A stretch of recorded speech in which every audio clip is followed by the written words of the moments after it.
वाहिगुरु जी का खालसा वाहिगुरु जी की फतेह। Punjabi audio book YouTube channel सुन रहे सारे ਸਰੋਤਿਆਂ ਨੂੰ ਮੇਰੇ ਸੁਤੰਤਰ ਕੌਰ ਵੱਲੋਂ ਪਿਆਰ ਭਰੀ ਸਤਿ ਸ਼੍ਰੀ ਅਕਾਲ। ਅੱਜ ਅਸੀਂ ਗਦਰੀ ਬਾਬੇ ਕੌਣ ਸਨ ਕਿਤਾਬ ਦਾ ਅਗਲਾ ਭਾਗ ਪੜ੍ਹਨ ਜਾ ਰਹੇ ਹਾਂ। ਪੰਨਾ ਨੰਬਰ 178।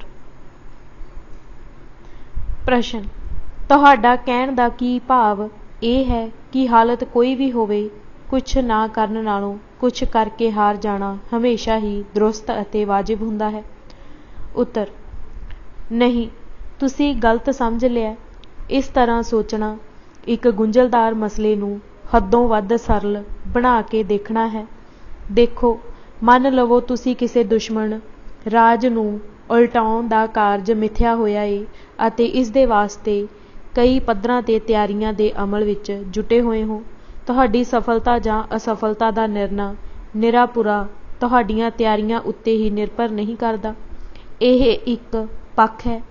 ਦੂਜਾ ਪੱਖ ਦੁਸ਼ਮਣ ਦੀ ਬਾਹਰਮੁਖੀ ਹਾਲਤ ਜਾਂ ਦਸ਼ਾ ਹੈ, ਭਾਵ ਉਸ ਵਿਸ਼ੇਸ਼ ਮੌਕੇ ਦੁਸ਼ਮਣ ਨੂੰ ਅੰਦਰੂਨੀ ਅਤੇ ਬਹਿਰੂਨੀ ਪੱਖੋਂ ਕਿਹੋ ਜਿਹੀਆਂ ਸਥਿਤੀਆਂ ਦਾ ਸਾਹਮਣਾ ਕਰਨਾ ਪੈ ਰਿਹਾ ਹੈ। ਬਾਹਰਮੁਖੀ ਹਾਲਤ ਉਸ ਲਈ ਕਿੰਨੀ ਕੁ ਸਾਜ਼ਗਾਰ ਜਾਂ ਕਿੰਨੀ ਕੁ ਗੈਰ ਸਾਜ਼ਗਾਰ ਹਨ। ਆਮ ਨੇਮ ਵਜੋਂ ਜਦੋਂ ਬਾਹਰਮੁਖੀ ਹਾਲਤਾਂ ਦੁਸ਼ਮਣ ਲਈ ਮੁਆਫਕ ਹੋਣ, ਉਦੋਂ ਉਸ ਨੂੰ ਹਰਾਉਣਾ ਮੁਕਾਬਲਤਨ ਔਖਾ ਹੋ ਜਾਂਦਾ ਹੈ। ਇਸ ਦੇ ਉਲਟ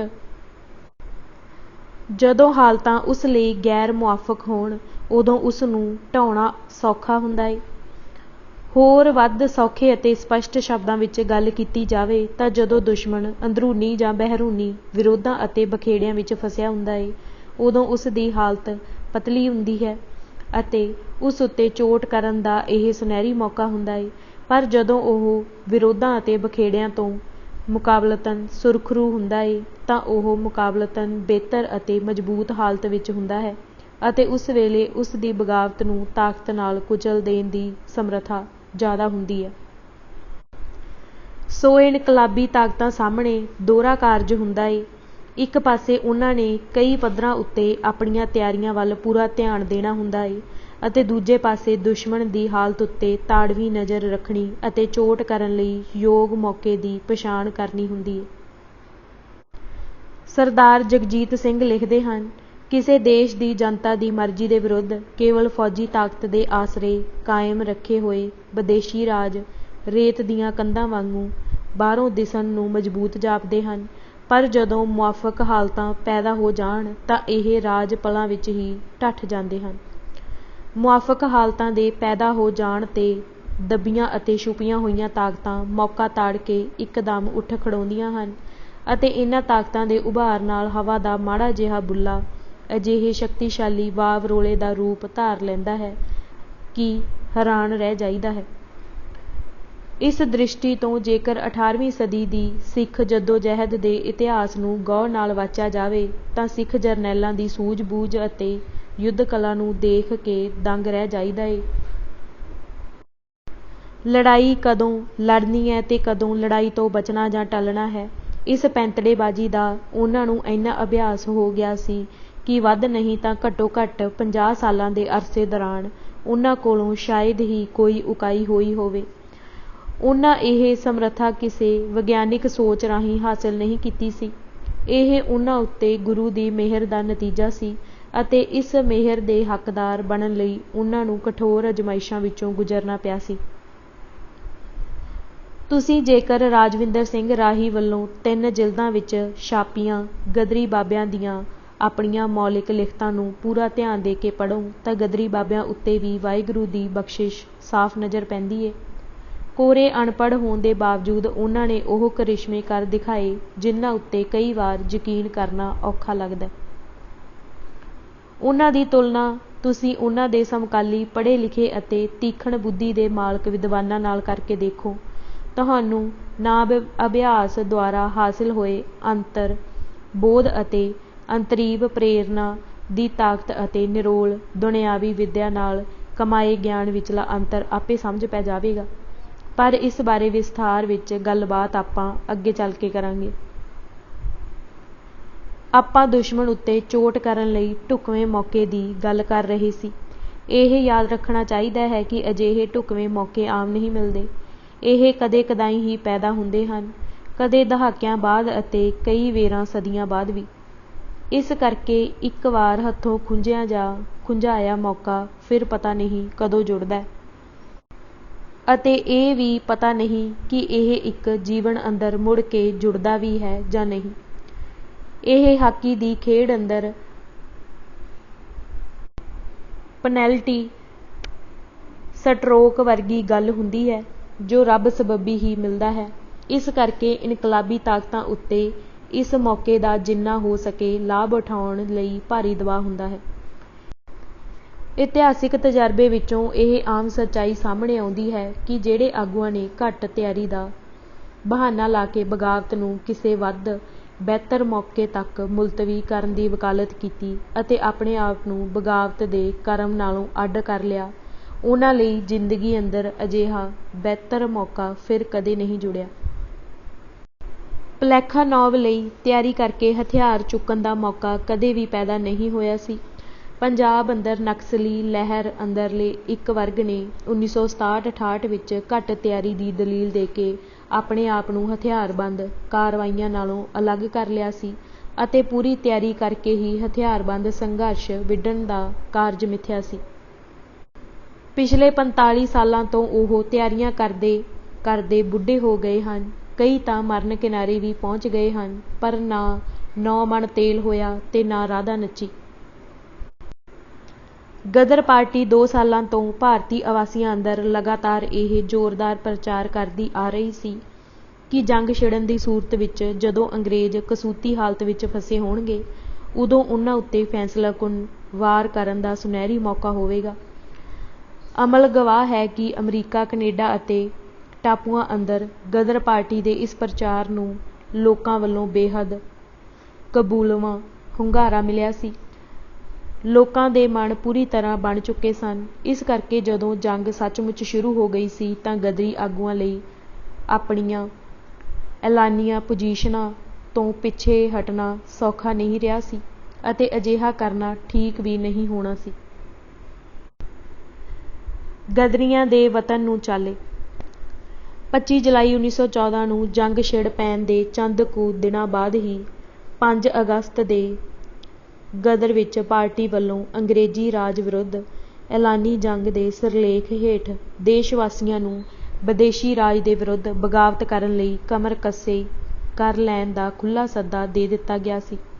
ਇਸ ਸੱਦੇ ਨੇ ਅਮਰੀਕਾ, ਕੈਨੇਡਾ ਅਤੇ ਟਾਪੂਆਂ ਵਿੱਚ ਰਹਿੰਦੇ ਸਿੱਖਾਂ ਅੰਦਰ ਜੋਸ਼ ਦੀ ਲਹਿਰ ਪੈਦਾ ਕਰ ਦਿੱਤੀ ਅਤੇ ਉਹਨਾਂ ਨੇ ਅਰਦਾਸੇ ਸੋਧ ਲਏ ਅਤੇ ਖਤਰਿਆਂ ਅਤੇ ਆਫ਼ਤਾਂ ਦੀ ਰਤੀ ਪਰਵਾਹ ਨਾ ਕਰਦਿਆਂ ਫੌਰੀ ਜਥੇ ਬਣਾ ਕੇ ਸਮੁੰਦਰੀ ਜਹਾਜ਼ਾਂ ਰਾਹੀਂ ਪੰਜਾਬ ਨੂੰ ਵਹੀਰਾਂ ਘੱਤ ਲਈਆਂ।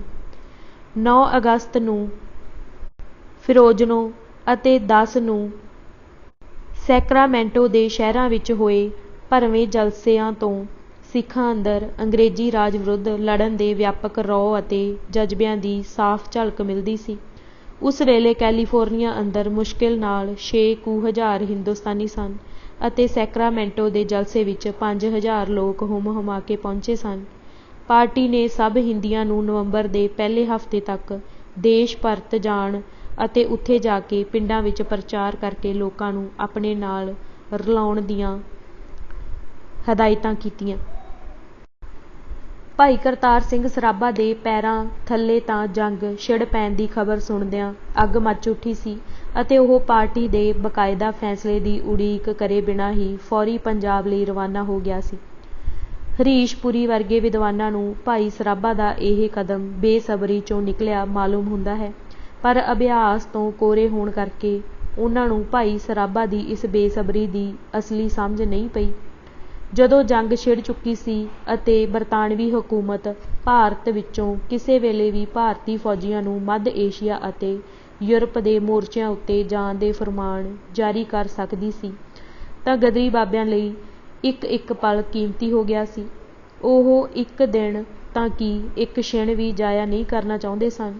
ਇਸ ਤੱਦੀ ਨੇ ਹੀ ਭਾਈ ਸਰਾਭਾ ਨੂੰ ਫੌਰੀ ਦੇਸ ਪਰਤਣ ਲਈ ਉਤੇਜਿਤ ਕੀਤਾ ਸੀ।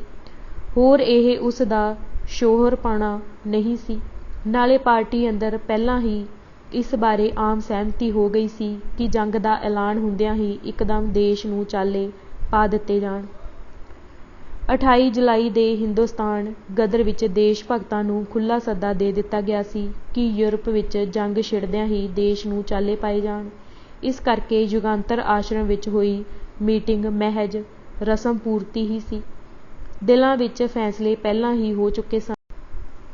ਦਿਲੀ ਵਲਵਲਿਆਂ ਦੇ ਜ਼ੋਰ ਨਾਲ ਲੜਨ ਵਾਲੇ ਲੋਕਾਂ ਲਈ ਦਿਲਾਂ ਵਿਚਲੇ ਫੈਸਲੇ ਹੀ ਅਸਲੀ ਹੁੰਦੇ ਹਨ ਅਤੇ ਇਹਨਾਂ ਦੀ ਅਹਿਮੀਅਤ ਵੀ ਦਿਲਾਂ ਵਾਲੇ ਹੀ ਜਾਣ ਸਕਦੇ ਹਨ। ਕੁਝ ਹਫ਼ਤਿਆਂ ਅੰਦਰ ਹੀ ਸਿੱਖਾਂ ਨੇ ਹਜ਼ਾਰਾਂ ਦੀ ਸੰਖਿਆ ਵਿੱਚ ਪੰਜਾਬ ਵੱਲ ਚਾਲੇ ਪਾ ਦਿੱਤੇ ਸਨ। ਥੋੜ੍ਹੀ ਗਿਣਤੀ ਵਿੱਚ ਗੈਰ ਸਿੱਖ ਹਿੰਦੂ ਅਤੇ ਮੁਸਲਮਾਨ ਵੀ ਪੰਜਾਬ ਲਈ ਰਵਾਨਾ ਹੋਏ, ਪਰ ਵੱਡਾ ਹਿੱਸਾ ਸਿੱਖਾਂ ਦਾ ਹੀ ਸੀ। ਅਲੱਗ-ਅਲੱਗ ਅੰਦਾਜ਼ਿਆਂ ਅਨੁਸਾਰ ਵੱਖ-ਵੱਖ ਥਾਵਾਂ ਤੋਂ 6 ਤੋਂ ਲੈ ਕੇ 8,000 ਤੱਕ ਪੰਜਾਬੀ ਪ੍ਰਵਾਸੀ ਭਾਰਤ ਅੰਦਰ ਦਾਖਲ ਹੋਏ। ਇਹ ਸਾਰਾ ਅਮਲ ਨਿਰਾਪੁਰਾ ਆਪ ਮੁਹਾਰਾ ਨਹੀਂ ਸੀ, ਜਿਵੇਂ ਕਿ ਕੁਝ ਵਿਦਵਾਨ ਆਲੋਚਕਾਂ ਨੇ ਲਿਖਿਆ ਹੈ। ਇਹ ਸੋਚੀ ਵਿਚਾਰੀ ਰਣਨੀਤੀ ਅਤੇ ਯੋਜਨਾ ਦਾ ਹਿੱਸਾ ਸੀ। ਵੱਖ-ਵੱਖ ਆਗੂਆਂ ਦੀਆਂ ਬਕਾਇਦਾ ਵਿਸ਼ੇਸ਼ ਡਿਊਟੀਆਂ ਲਾਈਆਂ ਗਈਆਂ ਸਨ। ਅੰਗਰੇਜ਼ ਹਕੂਮਤ ਵਿਰੁੱਧ ਦੇਸ਼ ਭਗਤਾਂ ਦੀ ਜੰਗ ਦਾ ਅਸਲੀ ਮੈਦਾਨ ਕਿਉਂਕਿ ਪੰਜਾਬ ਨੇ ਹੀ ਬਣਨਾ ਸੀ। ਇਸ ਕਰਕੇ ਪਾਰਟੀ ਦੀ ਲੀਡਰਸ਼ਿਪ ਦੇ ਵੱਡੇ ਹਿੱਸੇ ਨੂੰ ਪੰਜਾਬ ਜਾਣ ਅਤੇ ਉੱਥੇ ਜਾ ਕੇ ਬਗਾਵਤ ਜਥੇਬੰਦ ਕਰਨ ਦੀ ਜ਼ਿੰਮੇਵਾਰੀ ਸੌਂਪੀ ਗਈ ਸੀ। ਪਾਰਟੀ ਦਾ ਪ੍ਰਧਾਨ, ਦੋਨੋਂ ਮੀਤ ਪ੍ਰਧਾਨ, ਖਜ਼ਾਨਚੀ ਅਤੇ ਹੋਰ ਪ੍ਰਮੁੱਖ ਆਗੂ ਜਿਵੇਂ ਕਿ ਭਾਈ ਹਰਨਾਮ ਸਿੰਘ, ਭਾਈ ਨਿਧਾਨ ਸਿੰਘ ਚੁੱਗਾ ਅਤੇ ਕੁਝ ਹੋਰ ਭਾਰਤ ਲਈ ਰਵਾਨਾ ਹੋ ਗਏ। ਪਾਰਟੀ ਦੇ ਸਕੱਤਰ ਭਾਈ ਸੰਤੋਖ ਸਿੰਘ ਧਰਦਿਓ ਨੂੰ ਕੁਝ ਸਮੇਂ ਲਈ ਅਮਰੀਕਾ ਅੰਦਰ ਪਾਰਟੀ ਦਾ ਕੰਮ ਚਲਾਉਣ ਲਈ ਛੱਡ ਦਿੱਤਾ ਗਿਆ ਸੀ। ਕੁਝ ਚਿਰ ਬਾਅਦ ਉਹਨਾਂ ਨੇ ਵੀ ਮਲਾਇਆ ਸਿੰਗਾਪੁਰ ਚਲੇ ਜਾਣਾ ਸੀ ਅਤੇ ਉੱਥੇ ਹਿੰਦੀਆਂ ਅਤੇ ਭਾਰਤੀ ਫੌਜੀਆਂ ਨੂੰ ਬਗਾਵਤ ਲਈ ਤਿਆਰ ਕਰਨਾ ਸੀ।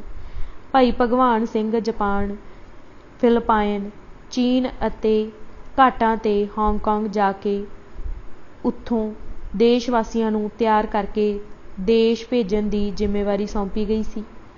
ਭਾਈ ਸੋਹਣ ਸਿੰਘ ਲਾਲ ਪਾਠਕ ਦੀ ਡਿਊਟੀ ਸਿਆਮ ਵਿੱਚੋਂ ਦੀ ਹੋ ਕੇ ਬਰਮਾ ਜਾਣ ਦੀ ਲਾਈ ਗਈ, ਜਿੱਥੇ ਉਹਨਾਂ ਭਾਰਤੀ ਫੌਜੀਆਂ ਨਾਲ ਸੰਪਰਕ ਕਾਇਮ ਕਰਕੇ ਉਹਨਾਂ ਨੂੰ ਬਗਾਵਤ ਲਈ ਤਿਆਰ ਕਰਨਾ ਸੀ।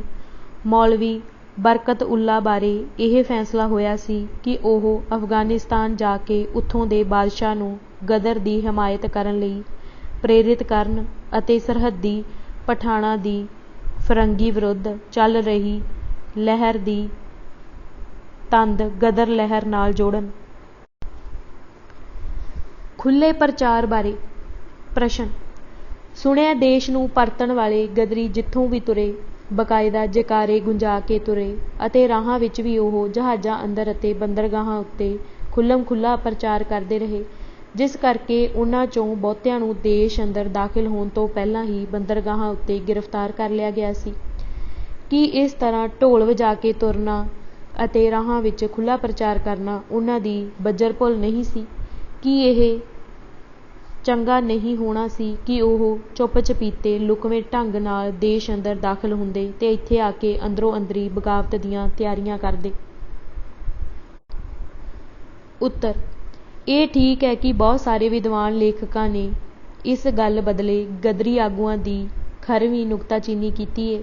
ਸਰਦਾਰ ਜਗਜੀਤ ਸਿੰਘ ਅਤੇ ਸੋਹਣ ਸਿੰਘ ਜੋਸ਼, ਜਿਨ੍ਹਾਂ ਨੇ ਵੈਸੇ ਗਦਰੀਆਂ ਦੀ ਅੰਤਰਰਾਸ਼ਟਰੀ ਹਾਲਤਾਂ ਦਾ ਫਾਇਦਾ ਲੈਣ ਦੀ ਸੋਚ ਅਤੇ ਰਣਨੀਤੀ ਦੀ ਪ੍ਰੋੜਤਾ ਕੀਤੀ ਹੈ, ਪਰ ਉਹਨਾਂ ਦੇ ਵਿਚਾਰ ਅਨੁਸਾਰ ਗਦਰੀਆਂ ਵੱਲੋਂ ਰਾਹਾਂ ਵਿੱਚ ਖੁੱਲ੍ਹਮ-ਖੁੱਲ੍ਹਾ ਪ੍ਰਚਾਰ ਕਰਨਾ ਗੁਪਤ ਤਰੀਕਿਆਂ ਨਾਲ ਹਥਿਆਰਬੰਦ ਬਗਾਵਤ ਕਰਨ ਦੇ ਮੰਤਵ ਦੇ ਕਾਇਦੇ ਕਾਨੂੰਨਾਂ ਦੀ ਖਿਲਾਫ ਵਰਜੀ ਸੀ, ਜਿਸ ਨਾਲ ਲਹਿਰ ਨੂੰ ਭਾਰੀ ਨੁਕਸਾਨ ਉਠਾਉਣਾ ਪਿਆ। ਸਤਹੀ ਨਜ਼ਰ ਨਾਲ ਦੇਖਿਆ ਇਹ ਗੱਲ ਦਰੁਸਤ ਜਾਪਦੀ ਏ, ਪਰ ਇਸ ਮਾਮਲੇ ਨੂੰ ਸਤਹੀ ਨਜ਼ਰ ਨਾਲ ਨਹੀਂ ਸਮਝਿਆ ਜਾ ਸਕਦਾ। ਸਤਹੀ ਦ੍ਰਿਸ਼ਟੀ ਦੀ ਆਪਣੀ ਸੀਮਾ ਹੁੰਦੀ ਏ।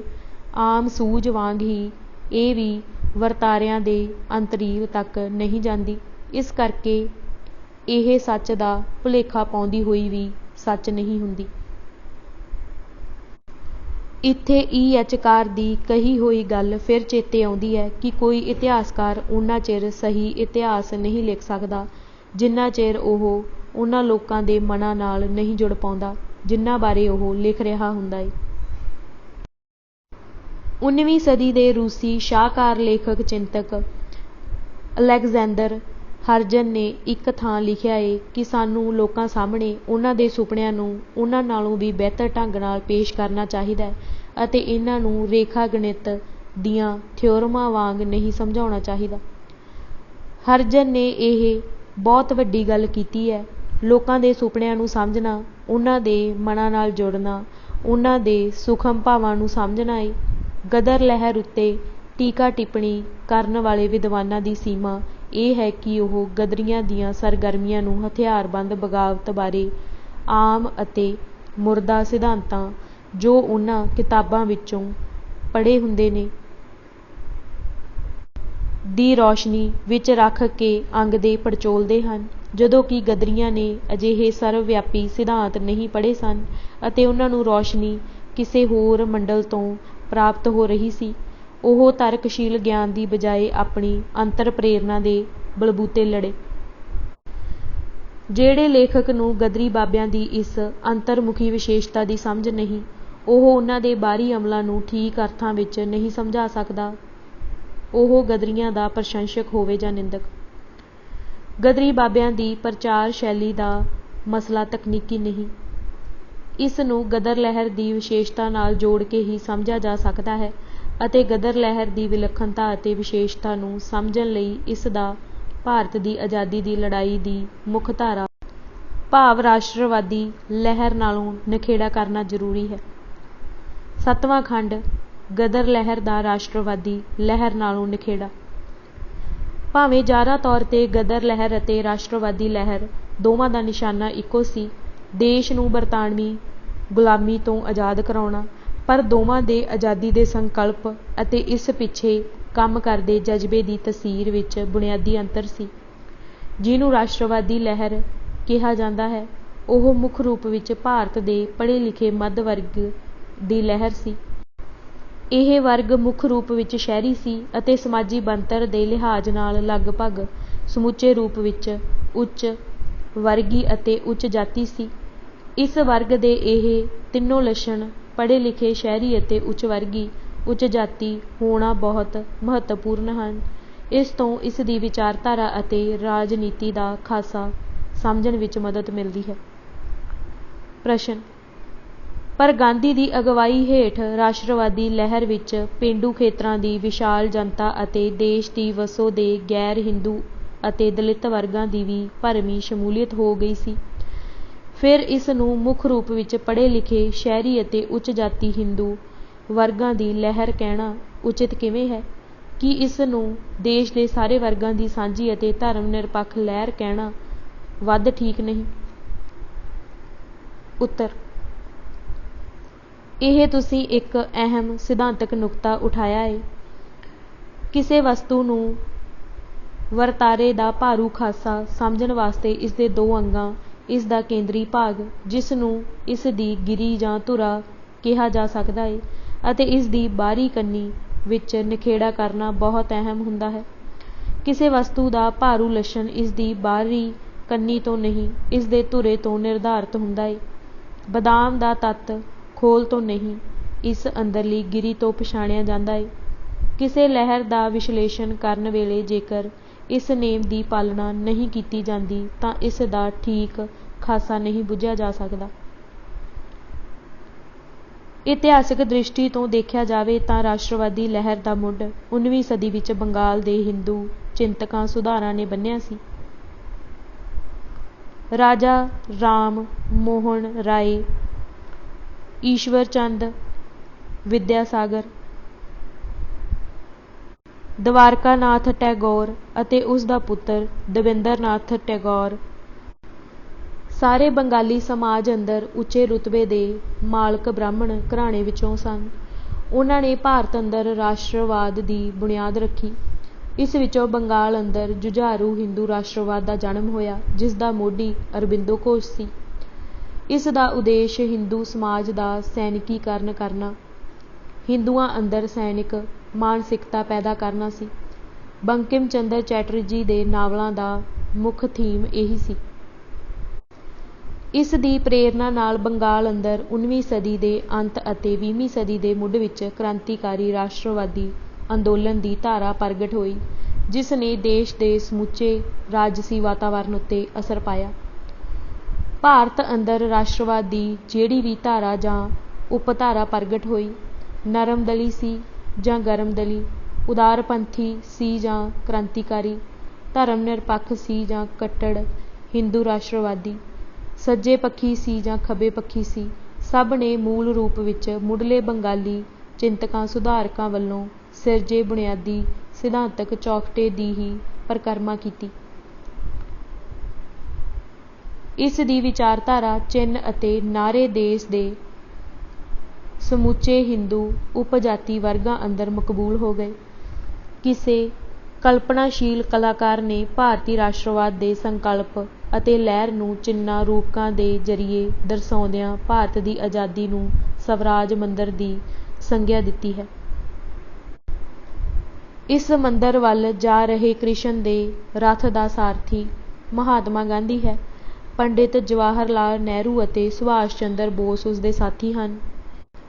ਭਾਰਤੀ ਸਮਾਜ ਦੇ ਗੈਰ ਸਵਰਨ ਜਾਤੀ ਅਤੇ ਗੈਰ ਹਿੰਦੂ ਵਰਗਾਂ ਦੇ ਆਗੂ ਰਥ ਉੱਤੇ ਫੁੱਲ ਵਰਸਾ ਰਹੇ ਦਿਖਾਏ ਗਏ ਹਨ। ਇਸ ਚਿੱਤਰ ਤੋਂ ਭਾਰਤੀ ਰਾਸ਼ਟਰਵਾਦ ਦਾ ਹਿੰਦੂ ਪ੍ਰਧਾਨ ਅਤੇ ਸਵਰਨ ਜਾਤੀ ਖਾਸਾ ਸਵੈ ਉਜਾਗਰ ਹੁੰਦਾ ਹੈ। ਉੱਚ ਜਾਤੀ ਵਰਗ ਅਗਵਾਈ ਕਰ ਰਹੇ ਹਨ ਅਤੇ ਦੂਸਰੇ ਵਰਗਾਂ ਨੂੰ ਉਹਨਾਂ ਦੀ ਜੈਕਾਰ ਕਰਨ ਦਾ ਕਾਰਜ ਸੌਂਪਿਆ ਗਿਆ ਹੈ। ਭਾਵੇਂ ਪੜ੍ਹੇ ਲਿਖੇ ਹਿੰਦੂ ਬੁੱਧੀਮਾਨਾਂ ਦੇ ਜ਼ਰੀਏ ਇਹ ਲਾਗ ਕੁਝ ਹੱਦ ਤੱਕ ਗਦਰ ਲਹਿਰ ਅੰਦਰ ਵੀ ਪ੍ਰਵੇਸ਼ ਕਰ ਗਈ ਸੀ, ਪਰ ਫਿਰ ਵੀ ਗਦਰ ਲਹਿਰ ਦੀ ਕੇਂਦਰੀ ਧਾਰਾ ਇਸ ਲਾਗ ਤੋਂ ਵੱਡੀ ਹੱਦ ਤੱਕ ਸੁਰਖਰੂ ਰਹੀ। ਤਾਕਤਵਰ ਵਿਚਾਰਧਾਰਕ ਪ੍ਰਭਾਵਾਂ ਅਤੇ ਦਬਾਵਾਂ ਦੇ ਬਾਵਜੂਦ ਸਿੱਖ ਗਦਰੀ ਬਾਬਿਆਂ ਨੇ ਆਪਣੀ ਅੰਤਰਮੁਖੀ ਵਿਸ਼ੇਸ਼ਤਾ ਅਤੇ ਵਿਲੱਖਣਤਾ ਨੂੰ ਜਰਬ ਨਹੀਂ ਸੀ ਆਉਣ ਦਿੱਤੀ। ਇਸ ਦਾ ਠੋਸ ਇਜ਼ਹਾਰ ਹੇਠਾਂ ਦਿੱਤੇ ਰੂਪਾਂ ਵਿੱਚ ਹੋਇਆ। ਦੋ ਅੱਡ-ਅੱਡ ਵਰਗ। ਗਦਰ ਪਾਰਟੀ ਦੇ ਮੁੱਢਲੇ ਨਿਰਮਾਣਕਾਰੀ ਦੌਰ ਅੰਦਰ ਇਸ ਵਿੱਚ ਮੋਟੇ ਤੌਰ ਤੇ ਦੋ ਅਲੱਗ-ਅਲੱਗ ਸਮਾਜਵਾਦੀ ਵਰਗਾਂ ਦੇ ਲੋਕ ਸਰਗਰਮ ਹੋਏ ਸਨ। ਇੱਕ ਪੜ੍ਹੇ ਲਿਖੇ ਬੁੱਧੀਮਾਨ ਕਿਸਮ ਦੇ ਲੋਕ ਸਨ, ਜਿਨ੍ਹਾਂ ਵਿੱਚ ਵੱਡੀ ਗਿਣਤੀ ਵਿੱਚ ਵਿਦਿਆਰਥੀ ਸਨ, ਜਿਹੜੇ ਅਮਰੀਕਾ ਕੈਨੇਡਾ ਅੰਦਰ ਉੱਚ ਵਿੱਦਿਆ ਹਾਸਲ ਕਰਨ ਪਹੁੰਚੇ ਸਨ। ਸਰਕਾਰੀ ਰਿਪੋਰਟਾਂ ਵਿੱਚ ਅਜਿਹੇ ਵਿਦਿਆਰਥੀਆਂ ਦੀ ਸੰਖਿਆ 2 ਤੋਂ 300 ਦੇ ਵਿਚਕਾਰ ਦੱਸੀ ਗਈ ਹੈ। ਇਹ ਲਗਭਗ ਸਾਰੇ ਦੇ ਸਾਰੇ ਹਿੰਦੂ ਸਨ ਅਤੇ ਬਹੁਤੇ ਬੰਗਾਲੀ ਸਨ। ਦੂਜੇ ਵਰਗ ਬਾਰੇ ਸਭ ਨੂੰ ਹੀ ਪਤਾ ਹੈ। ਉਹ ਪੰਜਾਬੀ ਪੇਂਡੂ ਕਿਸਾਨ ਸਨ, ਜਿਨ੍ਹਾਂ ਵਿੱਚੋਂ 95% ਸਿੱਖ ਸਨ। ਇਨ੍ਹਾਂ ਵੱਖੋ ਵੱਖਰੇ ਵਰਗਾਂ ਦੀ ਗਦਰ ਬਾਰੇ ਧਾਰਨਾ ਇੱਕੋ ਜਿਹੀ ਨਹੀਂ ਸੀ, ਅਲੱਗ-ਅਲੱਗ ਸੀ। ਸਿੱਖਾਂ ਦੀ ਹੋਰ, ਬੰਗਾਲੀਆਂ ਦੀ ਹੋਰ, ਪੰਜਾਬੀ ਹਿੰਦੂਆਂ ਦੀ ਹੋਰ। ਹਰ ਵਰਗ ਦਾ ਆਜ਼ਾਦੀ ਦਾ ਅਤੇ ਨਾ ਹੀ ਗਦਰ ਦਾ ਵੀ ਸੰਕਲਪ ਆਪੋ ਆਪਣਾ ਸੀ। ਇਸ ਤੋਂ ਦੋਨਾਂ ਵਰਗਾਂ ਦਾ ਜਥੇਬੰਦੀ ਦੀ ਬਣਤਰ ਅਤੇ ਕੰਮ ਕਰਨ ਦੇ ਢੰਗ ਤਰੀਕਿਆਂ ਬਾਰੇ, ਲਾਮਬੰਦੀ ਬਾਰੇ ਅਤੇ ਹਿੰਸਾ ਬਾਰੇ ਅਲੱਗ-ਅਲੱਗ ਨਜ਼ਰੀਆ ਪ੍ਰਗਟ ਹੋਇਆ। ਪੜ੍ਹੇ ਲਿਖੇ ਸ਼ਹਿਰੀ ਹਿੰਦੂ ਤੱਤਾਂ ਨੇ 20ਵੀਂ ਸਦੀ ਦੇ ਮੁੱਢਲੇ ਸਾਲਾਂ ਦੌਰਾਨ ਅਮਰੀਕਾ ਅਤੇ ਕੈਨੇਡਾ ਅੰਦਰ ਆਪਣਾ ਕੰਮ ਇੰਗਲੈਂਡ ਦੀ ਤਰਜ਼ ਉੱਤੇ ਕਰਨਾ ਸ਼ੁਰੂ ਕੀਤਾ ਸੀ। ਇੱਕਾ ਦੁੱਕਾ ਹਿੰਦੁਸਤਾਨੀ ਵਿਦਿਆਰਥੀਆਂ ਨੇ ਆਜ਼ਾਦੀ ਦੇ ਵਿਚਾਰਾਂ ਦਾ ਪ੍ਰਚਾਰ ਕਰਨ ਲਈ ਪਰਚਿਆਂ ਨੂੰ ਮੁੱਖ ਵਸੀਲਾ ਬਣਾਇਆ। ਰਾਮਨਾਥ ਪੁਰੀ, ਜੀ.ਡੀ. ਕੁਮਾਰ, ਤਾਰਕਨਾਥ ਆਦਿ ਨੇ ਆਪੋ ਆਪਣੇ ਪਰਚੇ ਛਾਪਣੇ ਸ਼ੁਰੂ ਕੀਤੇ। ਇਹ ਸਾਰੇ ਪਰਚੇ ਅੰਗਰੇਜ਼ੀ ਵਿੱਚ ਛਪਦੇ ਸਨ। ਵੈਸੇ ਸਾਰਿਆਂ ਦੇ ਧਿਆਨ ਦਾ ਕੇਂਦਰ ਬਿੰਦੂ ਸਿੱਖ ਹੀ ਸਨ। ਇਸ ਕਰਕੇ ਇਨ੍ਹਾਂ ਹਿੰਦੂ ਦੇਸ਼ ਭਗਤਾਂ ਨੇ ਸਿੱਖਾਂ ਅੰਦਰ ਪ੍ਰਚਾਰ ਕਰਨ ਲਈ ਵੈਨਕੂਵਰ ਦੇ ਗੁਰਦੁਆਰਿਆਂ ਨੂੰ ਅੱਡਾ ਬਣਾਇਆ। ਭਾਵੇਂ ਗਦਰ ਪਾਰਟੀ ਨੇ ਵੀ ਆਪਣਾ ਅਖਬਾਰ ਗਦਰ ਛਾਪਣ ਦਾ ਫੈਸਲਾ ਕੀਤਾ, ਪਰ ਉਹ ਅਖਬਾਰ ਦੇ ਰੋਲ ਨੂੰ ਹੋਰ ਤਰ੍ਹਾਂ ਚਿਤਵਦੇ ਸਨ। ਉਹਨਾਂ ਦਾ ਸਾਰਾ ਦਾਰੋਮਦਾਰ ਅਖਬਾਰ ਉੱਤੇ ਨਹੀਂ ਸੀ। ਉਹਨਾਂ ਦੇ ਵਿਚਾਰ ਚੌਖਟੇ ਅਤੇ ਕਾਰਜ ਯੋਜਨਾ ਅੰਦਰ ਅਖਬਾਰ ਦੀ ਭੂਮਿਕਾ ਸੀਮਿਤ ਸੀ।